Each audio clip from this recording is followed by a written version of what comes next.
Hi friends, आज हम discuss करते हैं प्रेपोजिशन में से एक पर्टिकुलर प्रेपोजिशन को डिस्कस करते हैं THROUGH through. THROUGH through. Through का पहला जनरल सेंस हम जो पोजिशनल देखते हैं कि किस तरह से काम में आता है, तो थ्रू का सामान्य अर्थ होता है में से होकर।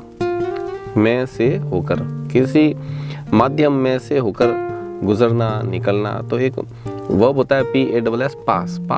पास मतलब गुजरना। तो पास थ्रू एक फिक्स प्रेपोजिशन लगभग चलता है, ठीक है ना। I saw a lion passing through the jungle, जंगल से गुजर रहा था। तो I saw a lion passing through a jungle ने, तो पास थ्रू का मतलब क्या हुआ कि एक जनरल सेंस है कि एक कोने से घुसना और एक मीडियम में से होकर दूसरे साइड से निकलना।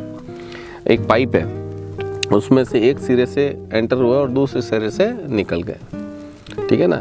ए cat went through a pipe. तो cat went through a pipe का मतलब क्या हो गया कि एक सिरे में गई और दूसरे सिरे से निकल गई। ये थ्रू का एक मीनिंग है, में से होकर। इसी तरह से इससे मिलता जुलता दूसरा होता है कि जब ह्यूमन रिलेशनशिप में किसी थ्रू का यूज़ होता है तो वो किस तरह से होता है कि जैसे मैंने किसी को कोई पार्सल भेजा, तो वो किसी के हाथों से किसी को आगे भिजवाया, एक फाइल भिजवाई, किसी के हाथों से भिजवाई, मैं नहीं गया।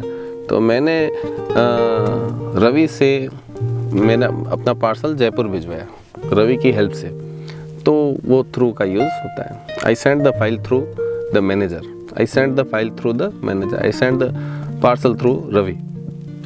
थ्रू का दूसरा सेंस हो गया किसी के द्वारा, आदमी का, ह्यूमन रिलेशनशिप में ये काम करना नहीं है। और उसके बाद में तीसरा एक ऑप्शन होता है कि जब हमारी जो सेंसुअल ऑर्गन है, ज्ञानेंद्रियाँ है, सेंसुअल ऑर्गन, वो जो काम करती है ना, तो जैसे आंखों से देखना, कानों से सुनना, उसके लिए थ्रू का यूज़ होता है कि we see through the eyes, through the eyes. तो बॉडी पार्ट है, उसके आगे द आर्टिकल यूज़ किया जाता है, ध्यान रखें। We see through the eyes, we hear through the ears. कानों से हम सुनते हैं, आंखों से हम देखते हैं। तो ये थ्रू का जो है एडिशनल और मेन यूज़ था मेरे नज़र में, और इनको शेयर करते रहें, आगे से आगे बढ़ाते रहें। Thank you.